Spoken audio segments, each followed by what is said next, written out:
Hi friends, it's Liz here at Liz the Paper Project. Welcome back to my channel. And if you're new, thank you for stopping by. I have a super fun couple projects to share with all of you. Things that I've been working on. I'm not sure what will come of them or how many more I might make. It's just, you know, those moments that you want to craft, but you're not sure what you want to do. I think these are super fun and easy to make, and then you feel like you've accomplished something. I'm going to take you through a couple of pieces here, and also I guess I shared, I'm not sure when, I posted another video where I used some repurposed and altered envelopes, you know, those that the business envelopes that you get in the mail. And so I've made some projects with those, and I'm really into getting back to, you know, repurposing, recycling a bunch of items, and then also making them look, you know, just really nice and beautiful. So I'm going to get started with, I guess with these ones first. And not my ideas, anything I'm sharing with all of you. It's just what I've been inspired to do by watching other creatives and crafters and artists. And these ones, I believe, I've seen a few people make these. Lori Girl on the Ridge and a Trace of Sparkle as well, the channel. I will link them below so you guys can kind of see what I'm talking about. But I really had fun making these envelopes. And if you can't tell, they're made out of doilies. And I have these super large doilies that I always kind of try and figure out what to do, you know, besides cutting them up and using them in projects or making them into pockets in journals or even pages in journals. I kind of wanted to repurpose them, but because they are doilies, they're a little bit flimsy when they're, you know, kind of not backed up. So I really like this project because I got to make these really nice envelopes with, you know, a lot of detail, and it's using my large doilies. So oh my gosh, you guys, I'm just having so much fun with these, and I'll probably be adding these to my journals, but I thought I would just share. Maybe you guys will get inspired, you know, by kind of seeing what I'm talking about. But really, it's just, my doilies are quite large. So I think they're about 10 inches. And so the envelopes work out to be, I guess these ones about 4 inches by 5 3/4, so like almost 6. This one's a little larger, I think. This one is, it's about the same. Yeah, this one is closer to 6 inches, and it's almost 4.5, I guess, inches. But yeah, I just, I thought I would kind of, you know, share what I've been working on, what's on my desk. These are pieces that I'll probably be adding to my journals, or maybe even my my shop as sets. I'm not sure, but I really am having a really good time making these. Of course, I've distressed them a little bit to make them look a little bit more shabby chic, and then I've added a flower to this one with a little butterfly that was I have a punch for butterflies, so I kind of used that. And the next project, which I love everything about it. So there's been many people making similar projects like this one. One that I saw a while back was Kylie Koo's Studio, and she called hers Torn Pieces Journal. She's an artist, like a mixed media artist, and oh my gosh, like the work that she does is just fabulous. So I will link her channel below as well. You guys have a lot of watching to do. So it's great that, you know, we're kind of into the holiday season. Get yourself a cup of coffee or tea and start watching. I loved her Torn Pieces journal. Since then, I've seen a few other people make something similar, like Lori Girl on the Ridge. Again, a Trace of Sparkle. They call them something different, but this is my take on it, and I love it. I love the just the feel of it. You know, the whole point of this is to just reuse pieces that you have. Just kind of don't worry so much about the, you know, what it's going to look like in the sense of the pages. They're all, as you can see, torn and just all messy, and I'm loving that about it. So for this particular one, I used some digitals just on the front here from My Porch Prints. I've added a little bulb pin here, and this is from Janine's shop at J9 Scraps, which I will link below. Got a little button happening with a flower and some laces and stuff. And then this lace here that wraps around the whole cover. I recently got this from a friend at one of our crafty meetups, and I'm just loving reusing, repurposing these items. So let me show you what it looks like inside. So again, this I believe is from my Porch Prints, just the backing that I used for this one. This is a wallpaper piece, like a sample. Thank you, Took. I got this, I think, from Took. I'm not sure. Again, it was part of the pieces that we got. We kind of did a bunch of swapping of pieces in the meetup, and so we all took a little bit of something. This one was part of it as well. And the whole point of this, yes, I did it, you guys. I did squish it. It's that you use pieces that either are crinkly or you crinkle them yourself. And I think for me, it serves many purposes because I love the sound of crunchy and crinkly paper. And so I'm thinking these are more like, you know, journals for those that love the sound and textures. I just added this here. I've also recently seen a video. Oh, I think her name is, oh my gosh. She shared journals that she recently received, and I forgot to write her name down. I'm sorry. Anyways, some of these have also been inspired by her journals. You can over coffee stain and bake your paper, my friends. So this is that damage that happened. The pieces are still coming off, and I just added a little bit of washi tape. This is Tim Holtz washi tape to the page so that it would kind of not keep ripping apart. But I love that it's just over baked. Again, you know, the more you do this, for me anyways, the happier I get. So here I just did a little bit of, you know, just something to add to a page. I did some stamping, some leftover paper bits, a sticker.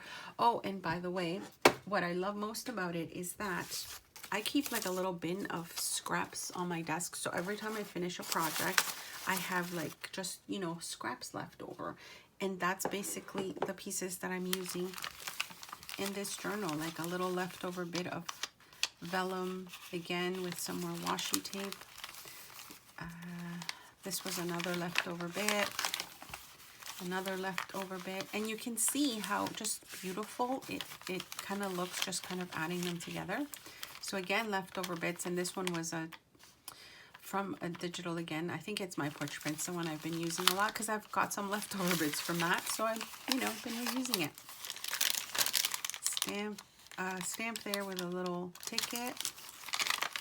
Again, this page, I'm not crunching this page because it's already crunchy enough, and like I said, it's like you can see how it's tearing apart. I love that. This was just leftover from the die cut, which I think I showed you right there somewhere. I was making some butterflies. So there's that piece there. Sorry, my little envelope. And then, of course, again, leftover bits. And I love how this came together. I really, really do. I'm loving the idea of having it just maybe as a coffee table kind of a journal, or book, I should say. It's not really a journal. It's more for the texture, the sound, the feel of it. So anyways, having made this one, I started on another one. Wait till you see this monster. That's what I'm calling it. So lots of repurposed pieces again here. This is from the envelopes. You know how well, right now I'm getting a lot of Amazon shipping. And I just don't want to throw out the envelopes. So I'm, you know, reusing them. So this one happens to be a bit of a large one. You can see that if I kind of flatten it out. And all I did is after I stitched the pages into it, I just added a little bit of duct tape that I thought was just a perfect kind of combo for it. And as you can see again, it's the same sort of idea of just the pages getting all crinkly and squishy, and nothing necessarily you know, is straight lined if it doesn't have to be. Again, this was packaging paper that I repurposed there. This came from a paper bag. So you can see I left a lot of the pieces. Leftover paper, my favorite part. repurposed envelopes. I love working with envelopes. If you don't like the sound of crinkly paper, you will not like this video. I should have warned you at the beginning. Again, just repurpose bits, and right, so you can just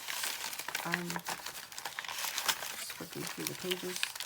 See how easy it is? You just grab your pages. It doesn't matter if they're ripped up. It doesn't matter if they're squished up.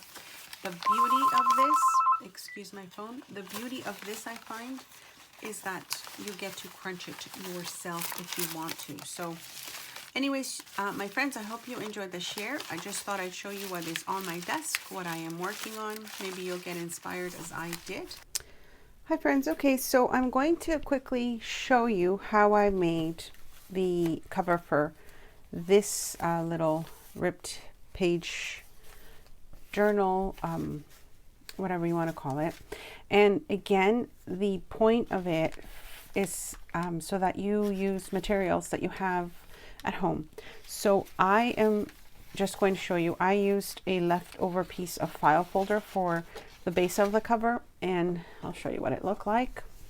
So you know, it's just, I've been cutting a file folder into bits, and if I can piece it together so you can get an idea, that was kind of, you know, the part of the cover that I cut. So you can use anything. I know some people have been using the bases from the cardstock paper, you know, the big 12 by 12 paper pads, the back covers for those. Anything you want that has a little bit of, I guess for me anyways, a little bit of strength to it so that you can add more pieces to it. This piece happens to be the size of 6 by 5, I believe. So it's 6 by about 5, because that's kind of the size that I'm working with right now, and that's how that's going to turn out. So that's basically the what's going to hold everything together. And then again, gather pieces that you have. So this happens to be, I think, hold on, this is going to my little scrap pile. This is I think some sort of wrapping paper that came in one of my packages, my parcels. And this is paper that I had, I think it was like when my kids were little, you know, to draw and stuff, like some sort of sketchbook or paper, I'm not sure. But anyway, so that's basically the start of your base. And so this is the best part. This is the best part of it. So I just happened to accidentally tear it, but that's okay, because you get your pieces going, and the more crinkle you put into it, the more squished and kind of torn it is, I think the better it's going to look. So I've got my 2 pieces started. This is probably going to be on the inside, so I'll put that aside for now. And then again, you use the glue of your choice. For this particular one, I'm going to use a wet glue because I find that it adheres so much better for paper. And I'm just doing a quick, just gluing, just, you know, random. I'm not even specific because I can always touch this up later. Now, if you sew, this is probably going to be something else that you can do that's also fun, but I am not going to. So really, I'm just trying to line up my paper and just sort of squish it onto the cover. That's it. Just squish it. And I think that's my favorite part about this project, is that there's no real measurement. I mean, I showed you a measurement for the base, but there really doesn't have to be. And of course, this is going to have to dry for a little bit. Now, if you didn't want the squish look, if you wanted it to be a little bit more sort of orderly, you can kind of shape it a little bit more, you know, give it a little bit more of a feel to it, that it has more of shape and more kind of crinkles and cracks, but you can kind of see it taking place like that. Okay, so that's one side, and then I'll just do the other side in a very similar manner while the first side that we were working on dries. Now, of course, you can use a lot more glue. You can use your preferred method of adhering things, but I'm just doing a quick, you know, kind of how-to for you guys. And again, you know, check out the videos that I'll be linking below, because they all have their own way of doing things. And I think the more you kind of see the different ways that people do things, the more inspiration you might get, because everybody does things their own way. So I'm trying to kind of flatten it down. Of course, I'll be adding more glue as I go along, and I'm finding this a little too perfect on this end, but that's okay. Not a big deal. I can always fix it later. So that would be sort of what the back is looking like. So I'll check on my front, and then maybe I'll just add a little more glue on the edges. Now, if you can see sort of how the front is taking place, you'll also get an idea how the back is probably going to be. So, or the inside cover, I should say, not the back, because I am working on the back. Just going to squish it up a little bit more. And oh my gosh, you guys, this is seriously my favorite part. Now for this one, I should have opened it up when I was making it, but you can kind of see, you know, that I left a little gap here. That's not a big deal. I mean, I can always see if I can find another piece. See that there? So I'll just, and that's if I wanted to add anything like to this part. You don't have to, because, you know, you can do whatever you want with it, but, you know, why not, right? I have the pieces left over. I might as well use them up. Now, I think for this one, the piece might have been a little bit larger for the first one that I did there. But again, I'm just going with my glue to the edge here, because I don't mind if the ends are kind of hanging a little bit, because I'll probably just sort of be squishing it in the opposite direction. And that's just going to give it a different look, I think. Maybe, possibly. I don't know. I just love the idea of squishing paper, of crunching paper, and not really worrying about what it looks like in the end. I think that's definitely my favorite part. And as I mentioned before, the torn pieces part of it for the video that I saw for Kylie Koo, I think was my favorite, because she literally just, you know, used torn pieces. So now if I squish that over, I can kind of see where, you know, I may need to add a little more glue, but you can see just how easily it is to kind of put the covers together, because you're not really thinking too much about it. And this can be covered with laces. It can be covered with more paper if I wanted to, different layers of paper, you know, however it is that you want to see yours completed. I grabbed these pieces. Again, I'm going to put them in my little pile of paper scraps, because I use it for this one in particular, but I use it for just about everything. So you can kind of see how that looks. Now you can always distress it. You can always, you know, like I said, add more layers to that. And then, you know, you do whatever you want to the inside of the cover. For this particular cover, I did use a beautiful piece from My Porch Prints, which I love the colors and design. So I was going to use the brown for this one, but I'm thinking I might go and get a piece of that digital. I mean, this would also turn out really nice, I think, if I were to do that. I like the fact that it's flat on the inside, that it's not like a crinkled, you know, kind of ripped up look like the front, but I also think I might want a design. So anyways, that was just a quick share of starting your cover. If you want to see more, let me know. You know, definitely I'm always happy to share the progress of things that I'm working on, but I like how I kind of started this one. I'll definitely be adding more to give it more shape, maybe rip up a few more pieces to stress it a little bit more, and then decide on what else I'll be doing for the inside, etc. So I hope you guys like this small share from it. Let me know if you want to see any more. As I said, I really enjoyed the process of repurposing, reusing pieces, and you know, they just look so much nicer when you're done. So anyways, thanks so much for stopping by, and leave a comment below if you want to see more. Don't forget to leave me a thumbs up, subscribe, and hit that notification bell so you know when I have a new video coming. And thank you so much again for joining me and spending a few moments with me, and I'll see you next time. Bye.